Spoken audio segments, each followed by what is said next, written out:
நீங்கள் பார்த்து கொண்டிருப்பது உங்கள் ஜாஷுவா டிவி. சகல ஜனங்களுக்கும் நற்செய்தி. எல்லாருக்கும் நம் இயேசு சிறந்தவரே, எல்லாருக்கும் நல்லவரே. எல்லாருக்கும் நம் இயேசு சிறந்தவரே, எல்லாருக்கும் நல்லவரே.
ஆண்டவராகிய இயேசு கிறிஸ்துவின் நாமத்தினாலே உங்களுக்கு என்னுடைய அன்பான வணக்கத்தையும் வாழ்த்துக்களையும் தெரிவித்துக் கொள்கிறேன். இயேசு செய்த அற்புதங்கள் என்ற தலைப்பிலே நாம் தொடர்ந்து தியானித்து வருகிறோம். இது 4 பாகங்களாக உங்கள் மத்தியில் வைக்க விரும்புகிறேன். ஒரு பாகம் முடிந்து விட்டது, இது 2வது பாகம். போன வாரத்தில் இயேசு செய்த முதலாவது அற்புதத்தை குறித்து தியானித்தோம். இந்த வாரம் யோவான் எழுதின சுவிசேஷம் 4ஆம் அதிகாரம் 54ஆம் வசனம். இயேசு யூதேயாவில் இருந்து கலிலேயாவுக்கு திரும்பி வந்த பின்பு இது அவர் செய்த 2ஆம் அற்புதம். இந்த அற்புதத்தை குறித்து யோவான் 4ஆம் அதிகாரம் 46 முதல் 54 வசனங்கள் வரை சொல்லுகிறது. இயேசு 46ஆம் வசனத்தை வாசிக்கிறேன். யோவான் 4:46. இயேசு தாம் தண்ணீரை திராட்சரசமாக்கின கலிலேயாவில் உள்ள கானா ஊருக்கு மறுபடியும் வந்தார். இயேசு அநேக தரம் திரும்ப திரும்ப வாய்ப்புகளை அநேகருக்கு கொடுத்து வருகிறார். ஆனால் ஒரு சிலர், ஐயா முதல் தடவை வாய்ப்பை தவற விட்டுட்டேன், இந்த 2வது வாய்ப்பை தவற விட மாட்டேன்னு சொல்லி இறுக பிடிச்சிக்கிடுவாங்க. இன்னொரு சிலர் என்ன செய்வாங்க தெரியுமா? எத்தனையோ வாய்ப்புகளை இயேசு கிறிஸ்து கொடுத்தாலும் அதை தவற விட்டுக்கிட்டு இருதயத்தை கடினப்படுத்தி கொண்டே இருப்பார்கள். இவர்களுக்கு தான் ஒரு வசனத்தை எச்சரிக்கையாக வேதம் சொல்கிறது. நீதிமொழிகள் 29வது அதிகாரம் 1ஆம் வசனம். அடிக்கடி கடிந்து கொள்ளப்பட்டும் தன் பிடரியை கடினப்படுத்துகிறவன் சகாயமின்றி சடுதியில் நாசமடைவான். மிகவும் கடினமான வேர்டு தான். இயேசு ஒரு பக்கம் இரக்கமுள்ள கர்த்தர், இன்னொரு பக்கம் நீதியுள்ள நியாயாதிபதி. அதனால் அவர் என்ன செய்கிறார்? அநேக தருணங்களை நமக்கு கொடுக்கிறார். அந்த தருணங்களிலே நாம் மனம் திரும்ப விட்டால், இருதயத்தை படுத்தி கொண்டே இருந்தால், கடைசியிலே சவுலுக்கும் சிம்சோனுக்கும் நிகழ்ந்தது தான் நிகழும். வேதம் ஒரே நாளிலே ஒரு மனிதன் பாவம் செய்து விட்டால் பரிசுத்த ஆவியானவர் அவனை விட்டு விலகி விடுவார் என்று எங்கும் போதிக்கவில்லை. தருணங்கள் கொடுக்கப்படுகிறது. நீதிமொழிகள் 24வது அதிகாரம் ஒரு வசனம் சொல்லப்பட்டிருக்கிறது. நீதிமொழிகள் 24ஆம் அதிகாரம் 16ஆம் வசனம். நீதிமான் 7 தரம் விழுந்தாலும் திரும்பவும் எழுந்திருப்பான். ஆனால் சவுலும் சிம்சோன் என்ன செஞ்சாங்க? தேவன் எத்தனையோ முறை அவர்களிடத்தில் சொன்னதை அவர்கள் அசட்டை பண்ணினார்கள். தேவன் எத்தனையோ முறை, அதாவது ஒரு மனிதன் பாவம் செய்து விட்டான் என்றால் உடனடியாக தேவ ஆவியானவர் விட்டு விலகி விடுவது இல்லை. எபேசியர் 4ஆம் அதிகாரம் 30ஆம் வசனம் ஒரு காரியத்தை சொல்கிறது. அந்த வசனத்தை வாசிக்கிறேன், கேளுங்கள். எபேசியர் 4ஆம் அதிகாரம் 30ஆம் வசனம். அன்றியும் நீங்கள் மீட்கப்படும் நாளுக்கென்று முத்திரையாக பெற்ற தேவனுடைய பரிசுத்த ஆவியை துக்கப்படுத்தாதிருங்கள். இப்போ ஆவியானவர் மனிதனுக்குள்ளேருந்து துக்கப்பட்டு கொண்டே இருப்பார். ஆனால் ஒரு சூழல் வரும் பொழுது அடிக்கடி கடிந்து கொள்ளப்பட்டும் பிடரியை கடினப்படுத்தி கொண்டே இருந்தால் தேவாவியானவரை விட்டு விலகிவிடுவார். அதன் பின் சவுலுக்கும் சிம்சோனும் நடந்தது போல் அந்த மனுஷனுடைய நிலைமை மிக மோசமாகி விடுகிறது. இங்கே இன்னொரு முறையும் ஆண்டவர் வருகிறார். எங்கே வருகிறார்? அவர் அற்புதம் செய்த அதே கானா ஊர். அது எங்கே இருக்குன்னா, நான் அந்த வசனத்தை வாசிக்கிறேன். யோவான் 4:46. இயேசு தாம் தண்ணீரை திராட்சரசமாக்கின கலிலேயாவில் உள்ள கானா ஊருக்கு மறுபடியும் வந்தார். அப்பொழுது ஒரு மனிதன் அவரை தேடி வருகிறான். எங்கேருந்து வருகிறான்? கப்பர்நகூமிலிருந்தே வருகிறான். அப்பொழுது கப்பர்நகூமிலே ராஜாவின் மனுஷரில் ஒருவனுடைய குமாரன் வியாதியாக இருந்தான். நமக்கும் இந்த மாதிரி வியாதிகள் வர்றது சகஜம். இங்கே ராஜாவின் மனுஷரில் ஒருவனுடைய குமாரன் வியாதியாக இருந்தான். உலகத்தில் இருக்கிற வரைக்கும் வியாதிகள் வருகிறது. இயேசு யூதேயாவிலிருந்து கலிலேயாவுக்கு வந்தார் என்று அந்த மனுஷன் கேள்விப்பட்ட போது அவரிடத்திற்கு போய் இயேசுவை கேள்விப்பட்டு அவரை தேடி வருகிறான். நம்ம வியாதி நேரத்தில் டாக்டர்களை தேடுவோம், மருந்துகளை தேடுவோம், மாத்திரைகளை தேடுவோம். இயேசுவை தேடுகிறோமா? இந்த ராத்திரியிலே நான் இந்த கேள்விகள் முன்னே வைக்கிறேன். டாக்டர்களை பார்ப்பது தவறல்ல. ஆண்டவர் தான் சொன்னார், பிணியாளிகளுக்கு வைத்தியன் வேண்டியது இல்லாமல் சுகமுள்ளவர்களுக்கு வேண்டியதில்லைன்னு. பிரியமுள்ள வைத்தியனாய் லூக்கான்னு சொல்லப்பட்டிருக்கு. மருத்துவச்சிகள் தேவனுக்கு பயந்ததினால் அவர்கள் குடும்பங்கள் தலைக்க முடி தேவன் செய்தார்னு வேதம் சொல்லுது. கிளையாத்திலே பிசிந்தைலம் இல்லையோ, அங்கே ரண வைத்தியன் இல்லையோ, பின் ஏன் என் ஜனமாகிய குமாரத்தை சுஸ்தமடையாமல் போனால்னா ஆண்டவர் சொல்கிறார். அதனால் வைத்தியருடைய பங்கு ஆண்டவர் ஒரு நாளும் அற்பமாக நினைக்கலை. அதை அசட்டை பண்ணலை. வைத்தியர்களுக்கும் பங்காண்டர் கொடுக்க தான் செய்கிறார் சுகமளிக்கும் தன்னுடைய ஊழியத்தில். ஆனால் முதலாவது, ஐயா எனக்கு வியாதி வந்துட்டுப்பா, ஏதாயும் செய்யுங்க, உதவி செய்யுங்க, நம்ம ஆண்டவர்கிட்ட தான் கேட்கணும். அதுக்கப்புறம் தான் வைத்தியத்தையோ வைத்தியர்களையோ மருந்துகளையோ நாடணும். அப்படி வைத்தியத்தையோ மருந்துகளையோ இங்கே நாடுறது தப்பு இல்லை. ஆனால் அந்த வைத்தியத்தை விட, அந்த மருந்துகளை விட, அந்த டாக்டர்களை விட நீங்கள் ஆண்டவர் மேலே தான் அதிக நம்பிக்கை வைக்கணும். இங்கே வருகிறான் அந்த மனிதன், தன் மகன் மரண அவஸ்தையாக இருந்த அப்படின்னா 47ஆம் வசனம், அவனை குணமாக்கும்படி வர வேண்டும் என்று அவர் வேண்டிக் கொண்டான். அப்பா இயேசு சுவாமி, இயேசுநாதரே, நீர் வந்து என்னுடைய மகனை குணமாக்கும் என்று சொல்லி அவர் வேண்டிக் கொண்டான். அப்பொழுது 48ஆம் வசனம், அப்பொழுது இயேசு அவனை நோக்கி, நீங்கள் அடையாளங்களையும் அற்புதங்களையும் காணாவிட்டால் விசுவாசிக்க மாட்டீர்கள் என்றார். இயேசு அற்புதங்களை செய்கிறவர். யோபு 5ஆம் அதிகாரம் 9ஆம் வசனம், யோபு 9ஆம் அதிகாரம் 10ஆம் வசனம் சொல்லுகிறது, ஆராய்ந்து முடியாத பெரிய காரியங்களையும் எண்ணி முடியாத அதிசயங்களையும் அவர் செய்கிறார் என்று சொல்லி. எரேமியா 32ஆம் அதிகாரம் 27ஆம் வசனத்திலே, இதோ நான் மாம்சமான யாவருக்கும் தேவனாகிய கர்த்தர், என்னாலே செய்யக்கூடாத அதிசயமான காரியம் ஒன்றுண்டோ என்று சொல்லுகிறார். மீகா 7ஆம் அதிகாரம் 15ஆம் வசனத்திலே, உன்னை அதிசயங்களை காணப்படுவேன் என்று சொல்லி நம்மை உற்சாகப்படுத்துகிறார். சங்கீதம் 77:14 சொல்கிறது, அதிசயங்களை செய்கிற தேவன் நீரே, ஜனங்களுக்குள்ளே உடைய வல்லமையை விளங்க பண்ணினீர். டி.எல். ஆஸ்பான் அவருடைய கூட்டத்தில் அவர் தனித்தனியாக ஒருவருக்கும் கை வைத்து ஜெபிப்பதில்லை. அவர் மறைந்து தேவராஜ்யத்தில் சேர்ந்து விட்டார். உயிரோடு இருந்த நாட்களில் அவர் ஒவ்வொருவருக்கும் தனித்தனியாக கை வைத்து வியாதியத்தில் ஜெபிப்பதில்லை. ஆனால் இந்த வேத வசனங்கள், வல்லமையான வேத வசனங்களை சொல்லும் பொழுது, அந்த வசனங்களை மக்களை விசுவாசிக்கும் பொழுது தானாகவே சுகம் பெற்று விடுவார்கள். எனவே வேத வசனங்களை நாம் கவனத்தோடு கேட்க வேண்டும். இங்கே பாருங்கள், அந்த ராஜாவின் மனுஷன் ரொம்ப பேத்தட்டிக் நிலைமையில் இருக்கிறான், பேனிக் ஆகிறான். ஆண்டவரே, என் பிள்ளை சாகிறதுக்கு முன்னே வர வேண்டும் என்றான். ஆண்டவர் மேலே அவ்வளோ விசுவாசம். அவர் வந்துட்டா பிள்ளை பழைச்சிக்கிடுவான், அவர்கள் தாமதித்தான பிள்ளை இறந்து போயிடக்கூடாது அப்படின்னு அவ்வளோ விசுவாசத்தோடு கேட்குறான். ஏசு அவன், ஏசு அங்கே வரல, நீ போகலாம், உன் குமாரன் பிழைத்திருக்கிறான் என்றார். எவ்வளோ இனிமையான வார்த்தை பாருங்க. நான் வரலப்பா, ஆனால் என் வார்த்தையை அனுப்புகிறேன், நீ போகலாம், உன் குமாரன் பிழைத்திருக்கிறான். அதான் அந்த பாட்டில் பாடுறோம், ஒரு வார்த்தை சொல்லும் கர்த்தாவே, ஒரு வார்த்தை சொல்லும் கர்த்தாவே, எங்கள் வாழ்க்கையெல்லாம் செழிப்பாகுமே. உன் வார்த்தையிலே சுகம், உன் வார்த்தையிலே மதுரம், உன் வார்த்தையிலே எல்லாம் ஒரு வார்த்தை தான். நீ போகலாம், உன் குமாரன் பிழைத்திருக்கிறான். வேதத்தை வாசிக்கிறோம், இயேசு சொன்ன எத்தனையோ வார்த்தைகளை வாசிக்கிறோம். அந்த மனுஷன் இயேசு சொன்ன வார்த்தையை நம்பி போனான்னு போட்டிருக்கு. நம்ம நம்புகிறோமா? இயேசு எத்தனையோ வார்த்தைகள் சொல்கிறத வாசிக்கிறோம், அதை நம்புகிறோமா?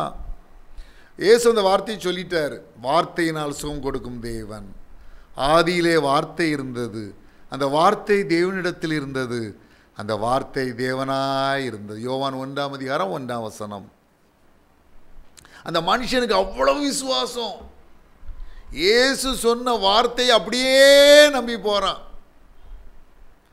வார்த்தையை சொல்லிட்டார், என் பிள்ளை சுகமாயிருவான். அவன் போகையில் அவனுடைய ஊழியக்காரன் அவனுக்கு எதிர்கொண்டு வந்து, உம்முடைய குமாரன் பிழைத்திருக்கிறான் என்று அறிவித்தார்கள். அப்பொழுது எந்த மணி நேரத்தில் அவனுக்கு குணம் உண்டாயிற்று என்று அவரிடத்தில் விசாரித்தான். அவர்கள், நேற்று 7ஆம் மணி நேரத்தில் ஜுரம் அவனை விட்டது என்றார்கள். உன் குமாரன் பிழைத்திருக்கிறான் என்று இயேசு தன்னுடைய சொன்ன மணி நேரம் அதுவே என்று தகப்பன் அறிந்து அவனும் அவன் வீட்டார் அனைவரும் விசுவாசித்தார்கள். இயேசு யூதேயாவில் இருந்து கலிலேயாவுக்கு திரும்பி வந்த பின்பு இது அவர் செய்த 2ஆம் அற்புதம். அற்புதங்கள் எதற்காக? அதை பெற்று மகிழ்ந்து ஆண்டவரை துதித்து ஸ்தோத்தரிப்பதுக்காக மாத்திரமல்ல, அது அடுத்த ஸ்டெப்புக்கு போயிடணும். அந்த அற்புதங்கள் மூலமாக இயேசுவை விசுவாசிக்க வேண்டும். அநேகரை பார்த்துருக்குறேன், இயேசு அவங்க வாழ்க்கையில் எத்தனையோ அற்புதம் செய்திருப்பார். இயேசுடைய கரத்திலிருந்து எத்தனையோ அற்புதங்களை பெற்றிருப்பார்கள். ஆனாலும் விசுவாசம் வராது. அவங்க பழைய பாவ வாழ்க்கைக்கு போயிடுவாங்க. அவங்க பழைய வழிகளை விட்டு வர மனமே இருக்காது, பழைய மார்க்கங்களை விட்டு வர மனமே இருக்காது. இயேசு அவங்களுடைய வாழ்க்கையில் எத்தனையோ அற்புதம் செஞ்சுருப்பார். ஒரு அற்புதம் இயேசு செய்ததை பிடிச்சிக்கிட்டு இயேசுவின் பின்னால் வந்தது எத்தனையோ பேர் இருக்காங்க. ஆனால் அதே சமயம் எத்தனையோ அற்புதங்களை இயேசு செஞ்ச பெறும் இருதயத்தை கடினப்பட்டு பழைய பாவ வழிகளை விட்டு மனம் திரும்பாமல் இருக்கக்கூடிய ஏராளம் பேரை இந்த ஊழிய வாழ்க்கையிலே ஊழிய அனுபவத்தில் நான் சந்தித்திருக்கேன். அப்படி இருக்கக்கூடாது. இந்த மனிதனை போல அற்புதத்தை பெற்ற நாம் இயேசுவை விசுவாசிக்க வேண்டும். இயேசுவை விசுவாசிக்க வேண்டும். எத்தனையோ பேருடைய வாழ்க்கையில் என்ன அற்புதம் செய்கிறாரு, நான் விசுவாசம் வர மாட்டேங்குது. அப்படி இருக்கக்கூடாது. ரெண்டாம் அற்புதம் உணர்த்தும் உண்மைகள் அதுதான். நாம் ஜெபிக்கலாமா? அன்புள்ள பரம தகப்பனே, உடைய வார்த்தைகள் கடந்து வருகிறது சுவாமி. உன்னுடைய பிள்ளைகளை நேராய் வருது ராஜா. நீ விசுவாசித்தால் தேவனுடைய மகிமையை காண்பாய் என்று சொல்கிறீர். உன் விசுவாசத்தின்படியே உனக்கு ஆக கடவுது என்று சொல்கிறீர். இப்பொழுதும் வியாதியினால் பலவீனப்பட்ட ஒவ்வொருவருக்காகவும் விசேஷமாய் ஜெபிக்கிறேன். இயேசு கிறிஸ்துவின் குணமளிக்கும் வல்லமை வியாதியினால் பலவீனப்பட்ட ஒவ்வொரு சரீரத்தையும் தொடுவதாக. இயேசு கிறிஸ்துவின் வல்லமை நாமத்தினாலே சகல வலிகளும் வியாதிகளும் பலவீனங்களும் நோய்களும் நீங்கும்படி கட்டளை கொடுக்கிறேன். இயேசு கிறிஸ்துவின் வல்லமை நாமத்தினாலே சகல வலிகளும் வியாதிகளும் பலவீனங்களும் நோய்களும் நீங்கும்படி கட்டளை கொடுக்கிறேன்.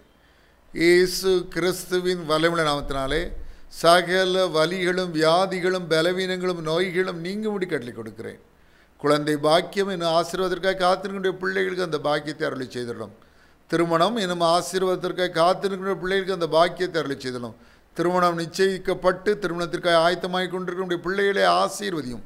குடும்ப வாழ்வின் எல்லா ஆசீர்வாதங்களையும் அவர்களுக்கு கொடுத்துடலாம். ஹல்லேலூயா. அவருடைய பணத்தேவைகளை சந்தித்து திருமணத்தை ஆசீர்வாதமாய் நடத்தி கொடுத்துடலாம். கானாவூர் கல்யாண வீட்டை ஆசீர்வதித்த தேவன் இந்த திருமண வீட்டையும் ஆசீர்வதித்து கொடுத்துடலாம். நன்றி இயேசு சுவாமி. நன்றி நன்றி நன்றி. யூரினரி இன்ஃபெக்ஷன் எல்லாம் இயேசு கிறிஸ்துவின் வல்லமுள்ள நாமத்தினாலே நீங்கும்படி கட்டளை கொடுக்கிறேன்.